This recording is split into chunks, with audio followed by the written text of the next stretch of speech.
Estamos aquí con Javier Martínez Picado, profesor de investigación y desarrollo en la Universidad Irsi Kaiser. Y hoy, Javier, hemos tenido una plenaria muy interesante sobre terapia celular y terapia génica. Teniendo en cuenta que tenemos un público amplio mirando este reporte de prensa en español, ¿puedes explicarnos de qué se trata?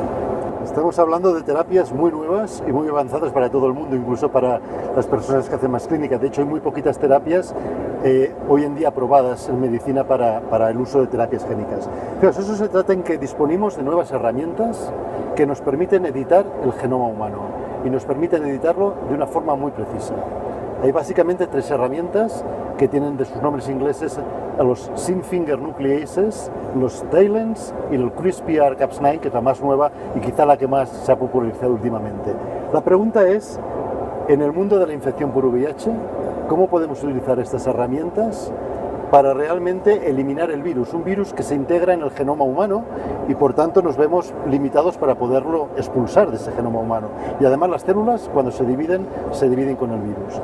Para ello, una de las expectativas que tenemos es utilizar precisamente la terapia génica. Hay diferentes enfoques, pero uno de ellos es muy sencillo, es utilizar estas herramientas de terapia para alterar o deshabilitar algunos de los genes que son claves en el proceso de infección y replicación del virus.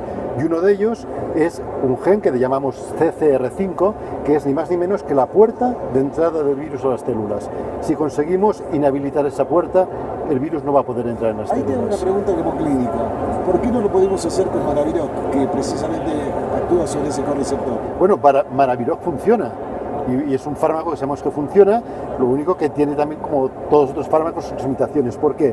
Porque un medicamento se une y se desune a su diana terapéutica y eso produce ciertas limitaciones en cuanto a la eficacia terapéutica. En cambio, si somos capaces de completamente eliminar el gen que produce la proteína, eso nos favorece enormemente el hecho de que no va a haber ninguna puerta para que el virus pueda penetrar en las células.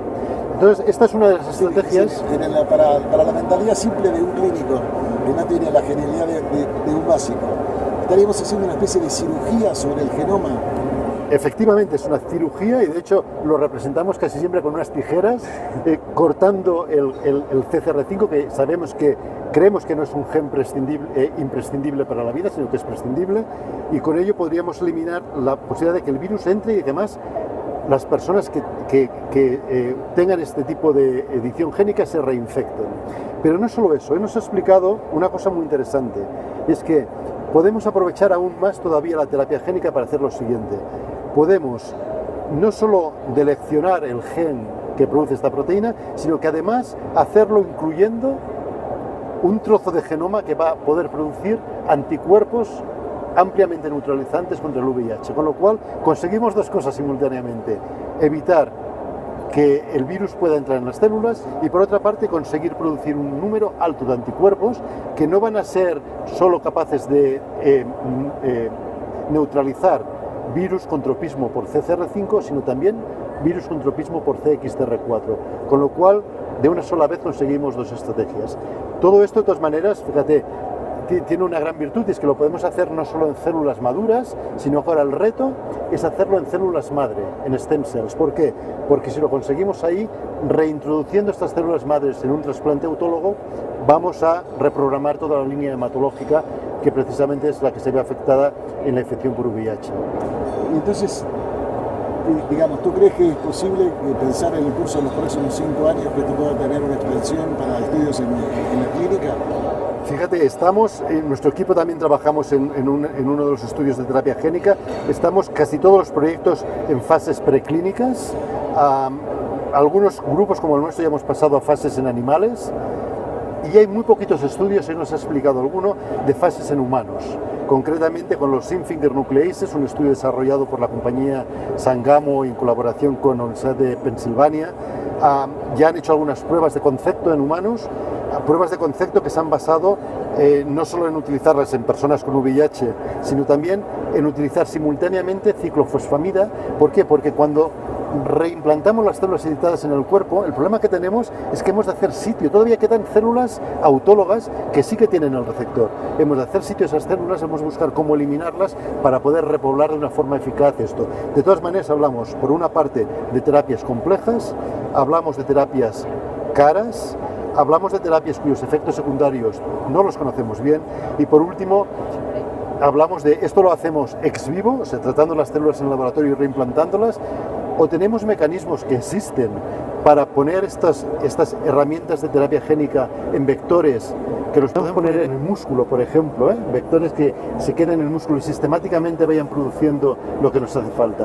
Estamos ahí en una fase realmente muy interesante de ver cómo en los próximos 3, 4, 5 años evolucionarán las terapias génicas. Es decir, que en el futuro, más allá de la terapia antirretroviral, podemos especular con que podemos tener herramientas que fortalezcan el sistema inmunológico y que además permitan con esas tijeras modificar la composición genética del virus y de esta manera ser más exitosos todavía en el tratamiento en un camino hacia una posible curación. Tengo mucha fe en este tipo de terapias. Muchas gracias, Javier. Gracias.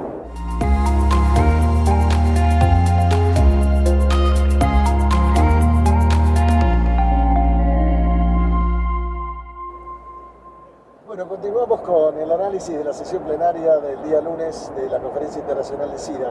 Dame primero, Daniel es Daniel Ponsonser, que es jefe de la unidad de VIH en el hospital de Bellvitge, en Cataluña. ¿Cuál ha sido tu impresión general sobre esta sesión? Yo creo que fue una sesión excelente, pero la verdad es que llamaba la atención el contraste de los tres temas, ¿no? Por un lado, desde la Universidad de California, hablando de terapia génica, ¿no? Un laboratorio de alta tecnología, y luego pasabas al mundo real, el mundo real y la parte más desfavorable del mundo real, ¿no? Desde las personas transgénero, unas personas vulnerables y con tremendos problemas. El VIH es solo uno de sus problemas, lógicamente, y luego la situación en África, la situación real en donde más pacientes infectados por VIH hay en el mundo en este momento. Precisamente quería preguntarte sobre esa situación, es decir, sobre la plenaria que escuchamos acerca del último 90. ¿Cuál es tu recolección de eso? En realidad yo creo que casi no llegó al último 90, porque el problema es, tal como decía Gloria Maimela, la doctora de Johannesburgo, que habló de forma muy buena de esto, es que, claro, para llegar, por ejemplo, a los dos, al tercer 90, primero hay que pasar por los primeros dos. Segundo, claro. Es decir, ¿de qué estamos hablando? Por si alguno no lo sabe. Estamos hablando del 90-90-90 de la OMS, que es que el 90% de la gente se diagnostique, el 90% esté en tratamiento y el 90% esté indetectable. Y si lográramos todo eso, pues podríamos ver que la gente que esté en tratamiento y que esté indetectable, pues tenga una buena calidad de vida. Obviamente, si no llegan estos primeros 3,90, no va a llegar nunca el cuarto. Y ella básicamente basó la charla en mostrar todas las dificultades que tienen en la África subsahariana para poder llegar a estos 3,90 y por supuesto más al cuarto 90, ¿no? Ella lo hacía ejemplificando con una familia, ¿no? En Sudáfrica, donde la mujer pues estaba infectada por el VIH, tomaba tratamiento, estaba muy preocupada por el futuro de sus hijos, y su marido también tenía el VIH, empezó tratamiento y lo tuvo que dejar por un problema de trabajo. Y eso es uno de los múltiples problemas que seguramente hay en esa zona, más el tener que recorrer kilómetros y kilómetros para llegar a un centro de salud, más tener que esperar horas y horas a que te atiendan o a que te den tratamiento, y todas son unas dificultades tan grandes que dices, bueno, en realidad no es un problema de VIH, es un problema de la sociedad, del mundo, de problemas sociales, económicos, de salud pública, bueno, y todo estaba condensado en esa charla. Es muy interesante esto que vos decís, porque cuando uno analiza la situación, por ejemplo, en América Latina, sistemáticamente los países más pobres tienen las peores situaciones con la epidemia de HIV. En países como el mío, la Argentina, en la provincia de Buenos Aires están peor que la ciudad de Buenos Aires. En la zona sur de la ciudad de Buenos Aires, que es la más pobre, están peor que la zona norte, ¿no? Y creo que algo de esto se reflejaba también en la charla que estamos comentando, ¿no? Absolutamente, yo creo, y esto me lo podrías decir vos mejor, es probable que Latinoamérica esté en el medio entre la situación de África y la situación, por ejemplo, de Europa, ¿no? Es una situación intermedia que no tiene que ver con lo que nosotros queremos hacer o que intentamos hacer, sino que tiene que ver con la situación socioeconómica y de salud pública de los países, ¿no? Sí, evidentemente aquella frase que decía que la pobreza genera epidemias, pero que las epidemias agravan la pobreza, creo que está bien claramente manifestada en esa conferencia, ¿no? Totalmente de acuerdo. La verdad es que uno se da cuenta de, claro, Europa y España en mi caso concreto, pues es como un privilegio, ¿no? Yo a los pacientes que a veces no tienen una buena adherencia, les digo, ustedes son privilegiados, no pueden darse el lujo de no tomar este tratamiento, que lo tienen todos de forma gratuita y todas las pastillas que existen están ahí, ¿no? Y cuando ves la situación en África, te da ganas de salir corriendo para ir a ayudar, ¿no? Que es lo que, bueno, la imagen que mostraba. ¿Qué es lo que el mundo debería la hacer doctora para seguir Maimela financiando la lucha contra el SIDA, la tuberculosis y la malaria, que se están acortando los fondos de los países más ricos hacia los países más necesitados? Así que gracias, Daniel, por tu comentario. De nada.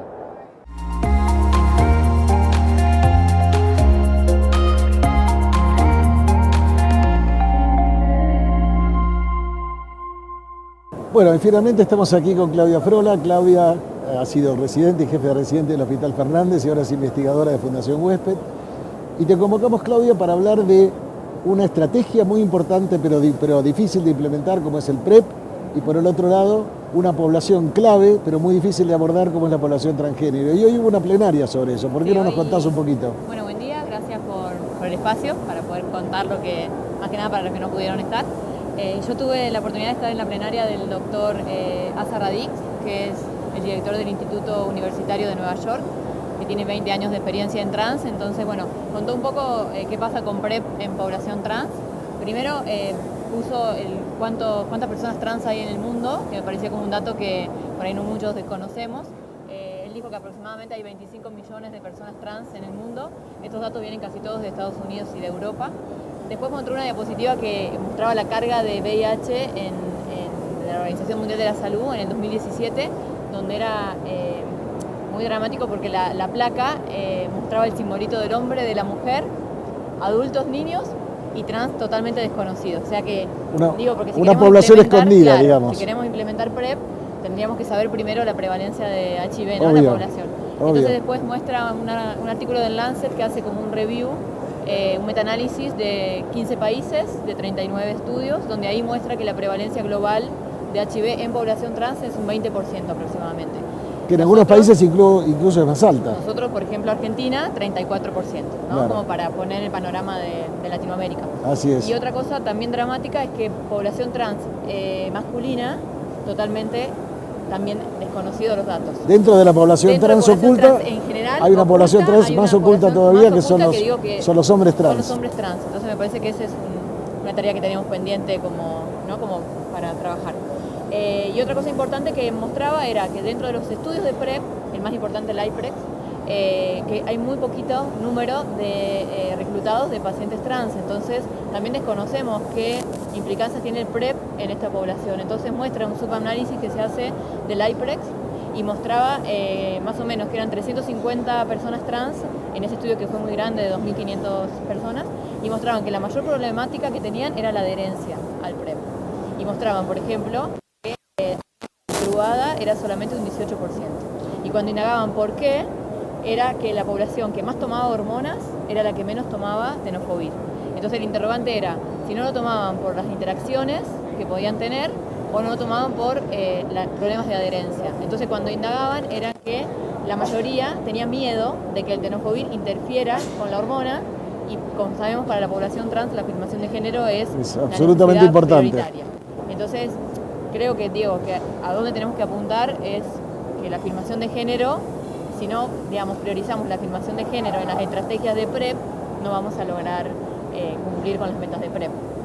Otra cosa que también, que nosotros también tenemos mucha problemática, es el tema de las siliconas inyectables, que él planteaba, el uso de aceites industriales, porque las nuevas estrategias de PrEP, más allá de la vía oral, es la alternativa de las inyectables. Claro, el cabotegravir inyectable. El cabotegravir, por ejemplo, que estamos haciendo la experiencia en la fundación, por ejemplo, nosotros tenemos la experiencia de que tuvimos que excluir muchas mujeres trans por el uso, tenemos casi un 70% de uso de siliconas inyectables, una práctica que médicamente está contraindicada, ¿no? Sí, pero que en la vida real sucede. Que sucede. Y que volvemos, o sea, es un dato más de que volvemos a mostrar que la afirmación de género para esta población es importante. Entonces, siliconas y hormonas. Es decir, Claudia, podemos decir que la puerta de entrada para poder de alguna manera llegar a esta población es garantizarles la afirmación de género, y como complemento, aunque desde el punto de vista médico sea más importante lo segundo, como complemento en todo caso el acceso a la terapia antirretroviral para aquellas mujeres trans que están viviendo con el virus, y la PrEP para aquellas personas que están en riesgo de O contraerlo. sea, si no están incluidas las dos atenciones, afirmación de género y HIV, no logramos nada, ni PrEP ni toda la cascada de HIV que viene después. Y después algo que me pareció como interesante porque no lo había leído, que hablaba de la importancia del microbioma vaginal en hombres trans, porque las hormonas generan una atrofia vaginal. Tiene esta microbioma, el microbioma vaginal en PrEP en hombres trans. Que decíamos, bueno, nos queda mucho camino porque estábamos hablando de que población trans está totalmente masculina, desconocida, pero bueno, como... Sí, sí, como bueno, y pantallazo. como comentario final, este tema del microbioma es un tema que va a estar cada vez más presente porque se ha demostrado que tiene que ver con respuestas inflamatorias, con una cantidad de patologías, inclusive más allá del HIV. Sí. Claudia, muchas gracias Bueno, por el resumen. Muchas gracias.